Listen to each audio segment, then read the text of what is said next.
DekelOil is one of the few remaining palm oil producers listed in London, with many others subject to M&A activity over recent years. The company is profitable and producing. I have London-based Executive Director Lincoln Moore here to discuss the company, its recent activity and forthcoming strategy. Lincoln, how are you doing? Very well, Alex. Thanks for speaking to me. No, thanks very much. This is a new territory for us. This to do with palm oil. Could you, could you Yeah, no, explain a little bit, please? yeah, sure. It's one of those, I guess, industries which historically, particularly UK, has had a heavily involvement in the early stages of Malaysia's development. But as you said in your introduction, over time, a number of the AIM listed palm oil companies have been taken out by big Malaysian palm oil players. So there's two or three of us left. We see ourselves as the one that's a little bit smaller with more growth upside than the other two. But so happy to speak about palm oil and our company. Yeah, because you've got a different strategy. I know your approach, your entry into the region is different to many other producers. Can you just tell that to the listeners? Yes, I guess in West Africa, which is the real new growth zone for palm oil production, before our entry to the market and before numerous others have entered into various parts of West Africa, it was relatively immature in a lot of ways greenfield markets. So a number of the players have taken the traditional route whereby there was no existing industry or infrastructure. So they're working on a very greenfield basis of planting hectares, their own hectares, and effectively maintaining those hectares for 3 to 4 years before the maturity cycle presents itself, which of course means there's a very significant capex spend through that cycle as you wait for production, and that's been the way that most people do. I mean, ours is quite unique, where there is an existing industry where we're located in the eastern portion of Cote d'Ivoire, and the status quo before our entry was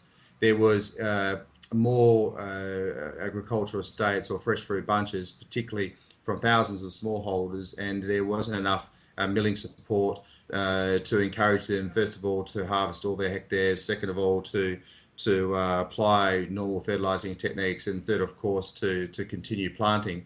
So our entry to the market was a situation where it was beneficial for the existing industry in that it provided them with a new party to trade with, but of course extremely beneficial for us because it's enabled us to move into production and now into profitability at a much earlier stage of our growth cycle with a lot less capex spend to get to that point. So really, we think it's a very good strategy to take, and we're bearing the fruits of that now as our company increases production and increases profitability.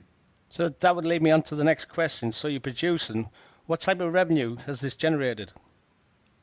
Well, last year we produced for the full year, so we owned 51% of the project at that point in time. Yeah. I note that recently we moved up to 85.75%, but for the end of 2015, we had revenues of around about 23 million euros and EBITDA of about 3.7 million euros.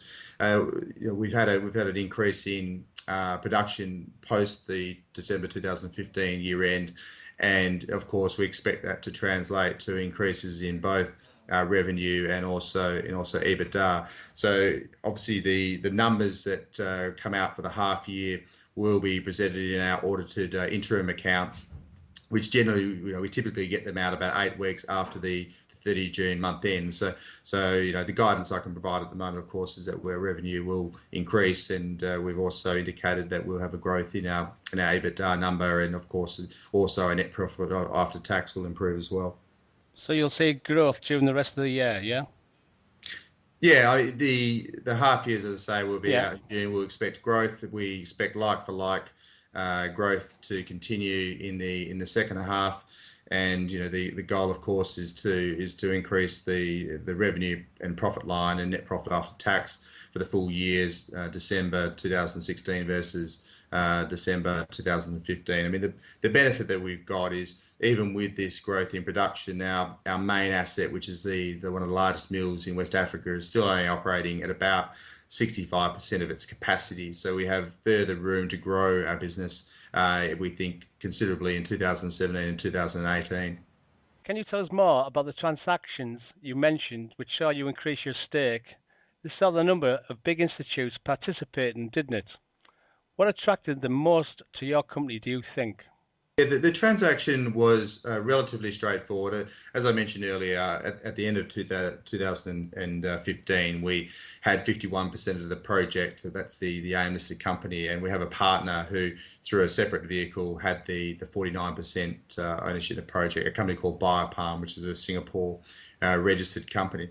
Now that partner really their motivations in West Africa were to take on a number of different locations and a lot of greenfield locations, which I was talking about earlier, which required a lot of capex, and the understanding is that they didn't have the funding to see all those developments through. So their real shining light investment was the 49% stake in our strategy, Yeah. and really that left them, I guess, without looking to the other areas they're looking to develop, that the asset became somewhat non-core to what they wanted to do in the future. So there was an opportunity for us to acquire that stake and build our ownership, or DekelOil Public's ownership, in the project.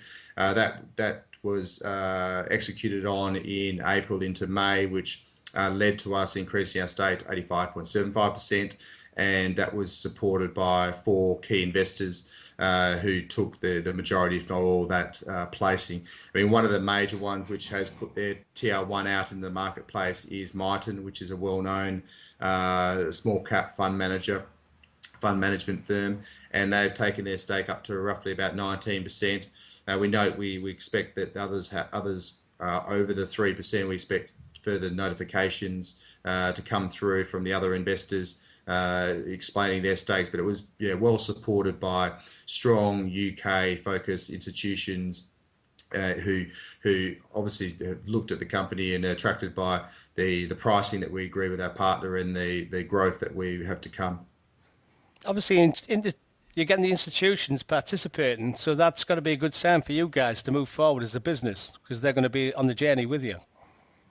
Yes, certainly over the last 12 months, as our production has grown and we've moved into a position of profitability, we've been focused on improving the balance sheet structure of the company, and we've made a lot of inroads to improve the debt terms by either, in the case of one debt, wiping it out completely, in another case of senior debt, reducing the interest rate quite materially. And as part of that corporate restructuring of the balance sheet, of course, we focus on the shareholder structure, and until this transaction, it was really dominated by small private client brokers and retail investors, which are critical investors on AIM, but we also wanted to introduce institutions which can provide us with access to more funding, if so in the future there was an opportunity to acquire another business. I mean, I should be clear that the company is cash flow positive, so it doesn't need to do any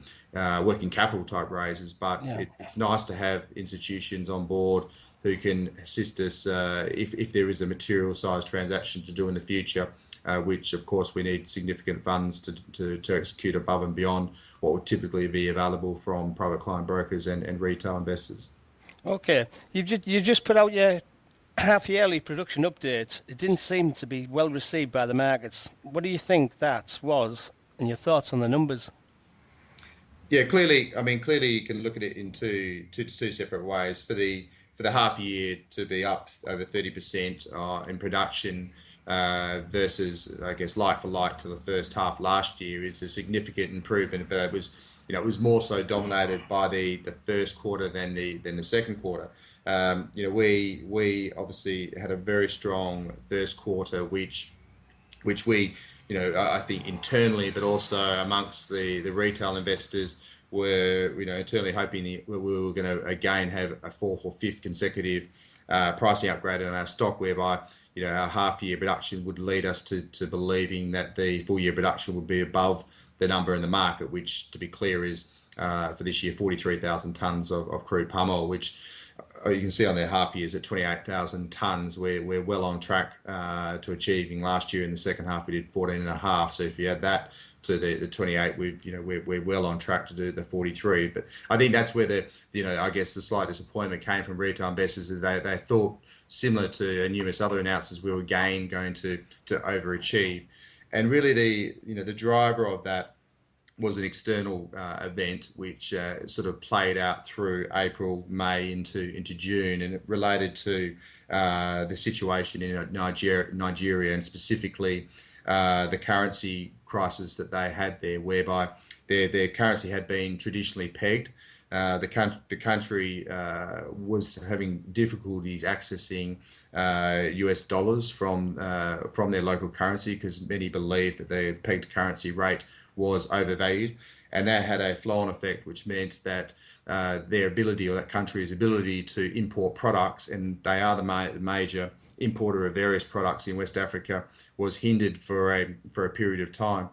Of course, that had a flow-on effect where palm oil production that we produce and sell to refineries locally, which flows through to Nigeria, ceased and seized up over that quarter, which impacted both our production, particularly in April, which was last year our best month, and it was not the best month this year. But note May and June were better than last year, but certainly in April, and certainly also had an impact on the palm oil prices as well. So the double whammy effect. I mean, through our high season, it was obviously frustrating to have that impact us, because we were on track to deliver well above market expectations again.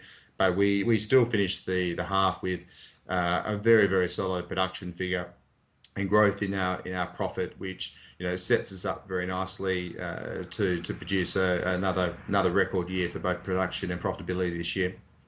All right. No, thanks very much for that. It's good. I've got to touch on this one. Beaufort recently highlighted you as the Brexit winner. Why is this?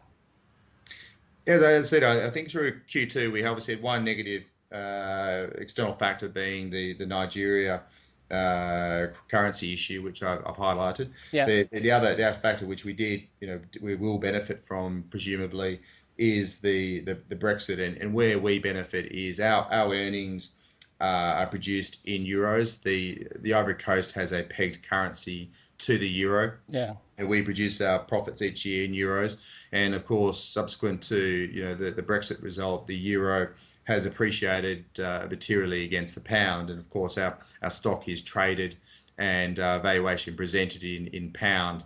So the appreciation of our earnings in euros to the pound should translate to more pound earnings in terms of the numbers that are presented into the market by the relevant analyst, which is of course a benefit. So we certainly are a Brexit. We get advantage out of the short term impacts of Brexit, which basically is the appreciation of euro against the pound. We know palm oil is a US based dollar commodity, so of course the US dollar has been pretty firm against the euro also, so a good thing. And we're not impacted by any of the downsides of Brexit in terms of making money in the UK or trading with Europe. We trade solely through West Africa, so we've avoided any of the downsides many other companies, I'm sure are being impacted by at the moment. Yeah, the uncertainty in the markets. So what else can investors expect to see coming up, Lincoln? The second half, of course, is always focused at the moment, a majority of focus on continuing to increase our production from our core business at ANWR. That's a 60 tonne per hour mill, which I mentioned earlier. We're still at 65% capacity, so we think we've got at least 2 years of organic growth, and that is the major focus of the company, and trying to maximise the profitability of that plant. That is focus number one, and really the reasons also for that is that drives our ability to finalise the refinance of our remaining senior debt. So we refinanced about 65% of our senior debt in April, down from 10.5% to 7%, and extended the tenure. And we've indicated to the market that we're well advanced in finalising the refinance of the second half of the senior debt on, we expect on materially improved terms, from the 10.5% down to the similar levels that we highlighted for the first bit. So that will of course free up or reduce interest expense for one through the back half of the year, and certainly have a huge impact on interest expense next year, but also free up cash flow by increasing the tenures of the loan, and really the goal with that, and of course increasing production in the second half, is to maximise our free cash flow, which then leaves us in a position to make decisions on investment in other projects and or a dividend policy for the company, potentially from the end of 2016. So we think that we'll be looking for a blend of reinvestment and a dividend policy is the ultimate goal. So that's what investors should see from our company in the second half. We do have other projects other than the main project that we will be seeking to commence operations. We have a 24,000 hectare estate or land situation in another region, which we would like to start the development, which would include setting up the base and the nursery and perhaps a pilot estate, which is on the agenda for the very end of this year. And we also have opportunities to look at possibly setting our footprint in Ghana, which we're keen to advance, and look at it from a position of strength, acquisitive acquisitions of other palm oil players in our market, which we have now moved past in terms of size, and of course with our strong shareholder base and a strong position to potentially do transactions if they so come about. So all about organic growth, all about trying to look at development growth and make decisions on how we best spend free cash flow. You sound very upbeat. It sounds like you do have the possibility to expand in the future.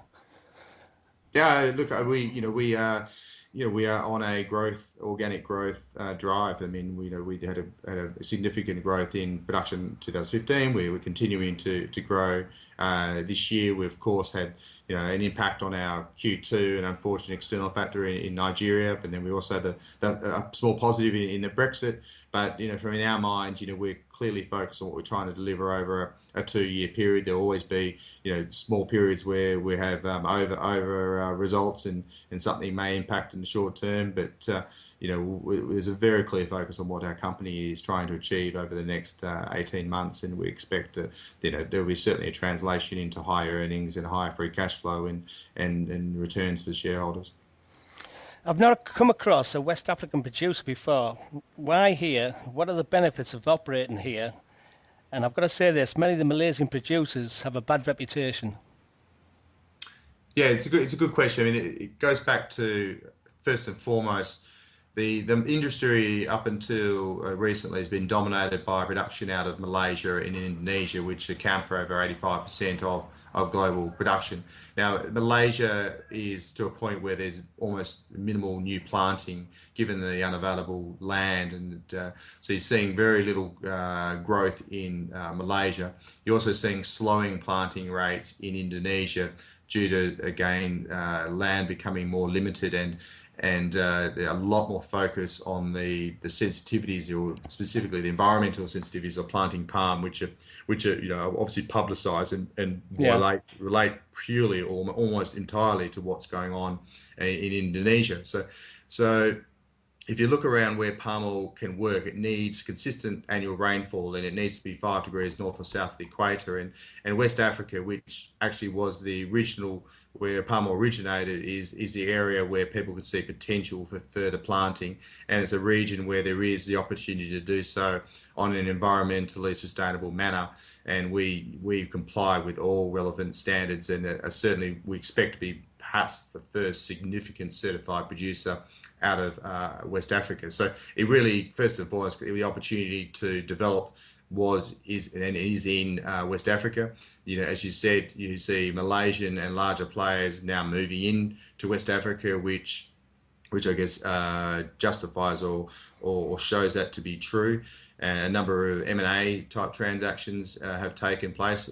But at the moment we have made it through our development curve, and we are moving into profitability and free cash flow. So we're becoming a strong independent player, and we continue to look at ways we can develop the business for shareholders independently. And of course, being an independent player means you will come under consideration perhaps at some point. But we think at the moment we built the infrastructure, we've done the hard work, and we think there's 2 years to 3 years of organic growth to come, and so we wouldn't be running to look to exit the business at this point in time.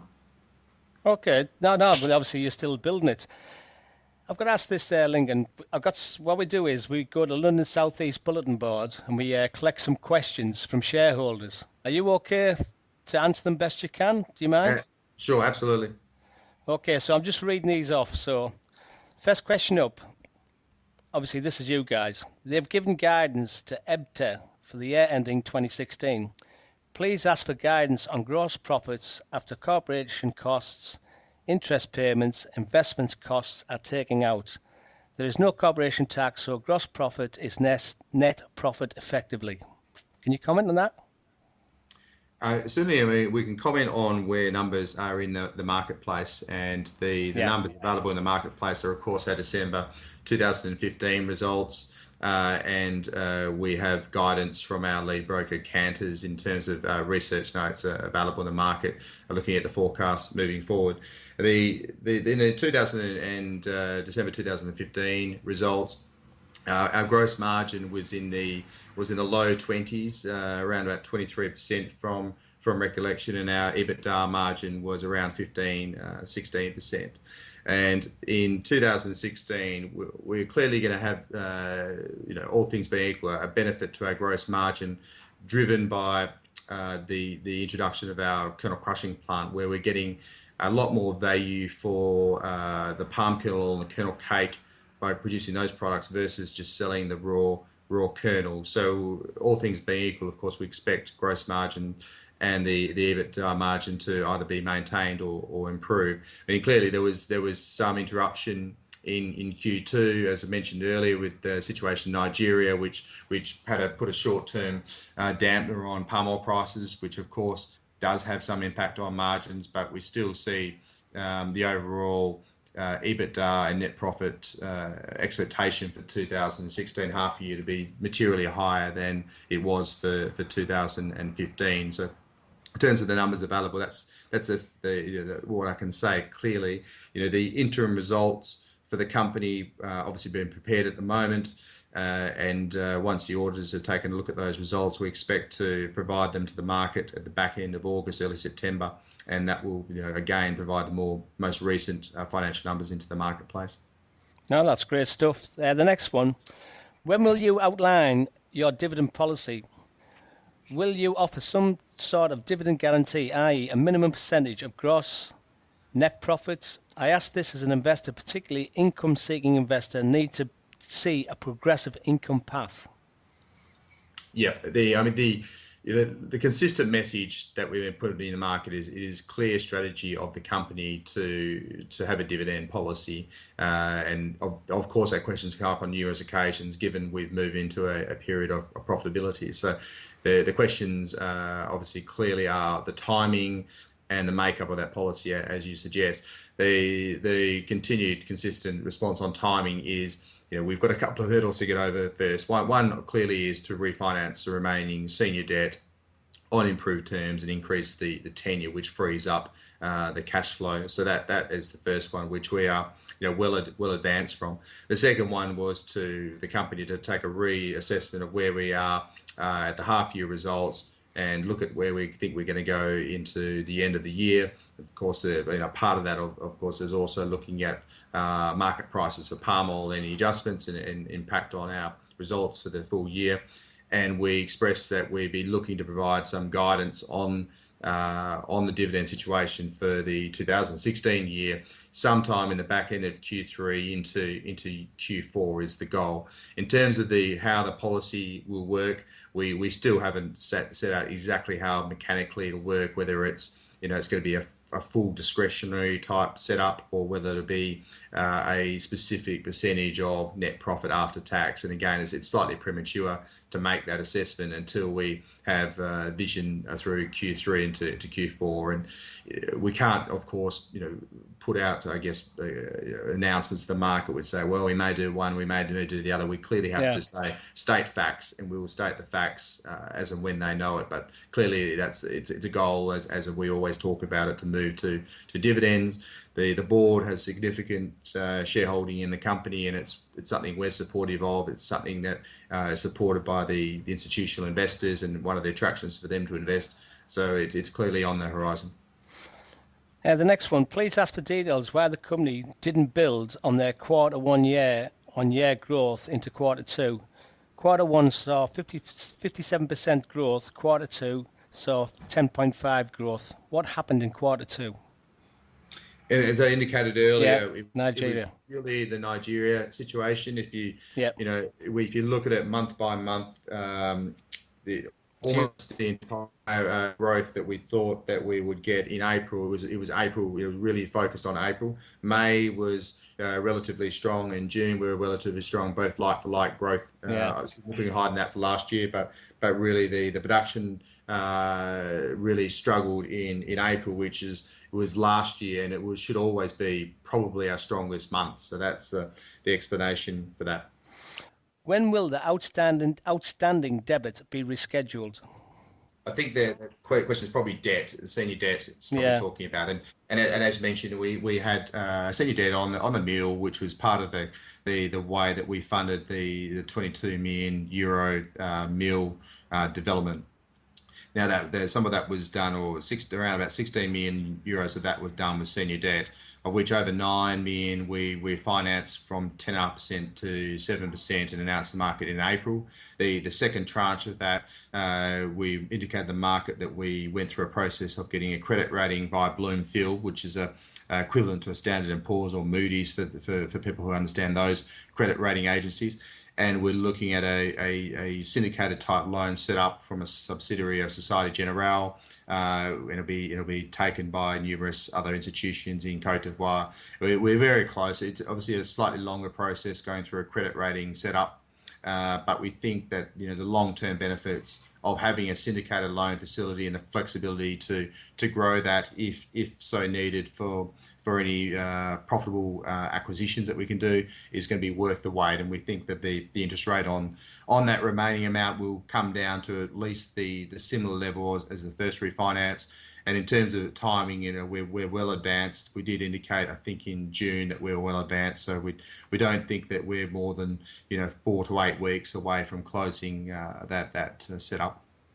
no, that's great because, like I say, these are questions from your shareholders, and it's much appreciated you taking the time to answer them. What is happening with Ghana in Guiltree? I guess two separate stories. Ghana, so Guthrie is the Yeah, priority. That this is the opportunity we have in the 24,000 hectares in Cote d'Ivoire, it does have the characteristics of more being a more traditional style of palm oil development, where there's going to be significantly more company-owned estates, and there are smallholders, but not to the same degree as our first project. The plan at that project, really, obviously, as I mentioned earlier, is to first of all for the company to have the nursery established and potentially a pilot estate. Now, what we're looking for on that project is a situation where we potentially look at a strategic partner to join us in that development. And the reason we're doing that is the profitability and cash flow from the first project, ANWR. As I say, we designated some of it for dividends. We don't want to just be dragging all the cash from a profitable asset and putting it all into a more long-term project. So we'll be seeking partners to come in at a project level to avoid any necessary dilution to existing shareholders. So in order to have those conversations with strategic partners, we want to go in from a position of strength, and we think that having the nursery set up and the pilot estate shows the business has commenced. And then we'll look at having those discussions with strategic groups to find the best way to fund it for existing shareholders. And that's the story there. And Ghana's is obviously going to be more the secondary priority, and it is a process where we have a land acquisition process in place in Ghana. The land acquisition process in Ghana is quite lengthy, and I think we should consider that as really something to be talking about more meaningfully, probably in 12 to 18 months' time is the time frame for that project. no, that's great stuff. Just a couple more, because I know you're going to have a busy day today. When will the RSPO certification be achieved? Do you have plans to export in Europe once certification is achieved? The indication, or what we've done on RSPO to date, is we've been working with Proforest, which is an Oxford-based environmental consulting firm, and they have been doing with us over the last 6 to 12 months is prepare our company in readiness for the RSPO audit to be undertaken. And a lot of that is surrounding around processes and procedures and ensuring the proper paperwork and is in place for the company. And we've been in a position where we're there on all of that information. Now, we indicated that we would be looking to have the RSPO auditors to come out in the second half of 2016 and to achieve certification by the end. In terms of how commercially it impacts us at the moment, there's very little way of measuring. We sell all that product into the local domain to refineries who either then sell downstream products back into Cote d'Ivoire or export the refined products into places like Nigeria.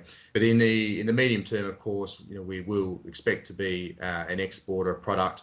And that may include Europe. I mean, we should emphasise there's a significant shortfall of palm oil in West Africa, which we think will be available for 10 to 15 years. And we think that the majority of the product will go there. But Europe is definitely the future past that. And we want to be positioned well, and certification is key. And we can do that either ourselves, or we can partner up with a commodity trading outfit. And we know that some of the big commodity trading outfits are looking to set up their operations in both Cote d'Ivoire and West Africa, as they see that the palm oil development growth there is so strong, and they want to, of course, be part of the trade in that. So either way is open to us, but for the short term, we think the product will continue to be sold all through the local mechanisms, and issues or one-offs like Nigeria aside, we expect to be selling at the spot international price or at a premium, which is what we have done for every other quarterly result other than the period April through May. But it will be helpful, we think, next year to have the option of exporting with a commodity trading outfit to mitigate any short-term impacts out of our control, like what happened in Nigeria. And that is a goal for next year, to have the option of switching to export if there is any short-term pricing pressure on palm oil locally. Yeah, to protect yourself, I understand. Yeah. Do DKL have offtake agreements for all their products? Are negotiations to sign more offtake agreements underway? We have various agreements. What we don't do is commit ourselves just to one refinery or one customer. Yeah. And that's for logical reasons, that of course we want to keep competition for our product. I mean, we're in a unique situation where we're in general market conditions, there are more buyers for our product than there are sellers in West Africa. There's certainly a significant net deficit of crude palm oil. So there are a number of groups who'd be willing to take our product. So we keep relatively flexible arrangements with all four of our major customers at the moment. Sometimes there's five, but four of our major customers, and each of those customers could take potentially almost all of our products. So you've got plenty of bandwidth there from our point of view. So we keep it flexible, but there are arrangements where we organise for some of the product that we guarantee we'll give to certain refineries, so they have some certainty of supply, and that's part of the negotiation, and clearly part of the pricing discussion, which generally happens, and we generally sell at a premium because of that factor. Other than, of course, as I mentioned before, the period through April, June this year, where there was obviously an external impact on normal market conditions. Not Lincoln, that's great. Obviously, you've got a busy day today, and I truly appreciate you taking time out to do the interview and also answer the questions from your shareholders. Excellent stuff. No. Thank you, Alex. Of course, we think some of the retail shareholders be aware that if they want to speak to the company directly about any questions, that we're always happy to accommodate and answer those questions as well as we can without breaching our obligation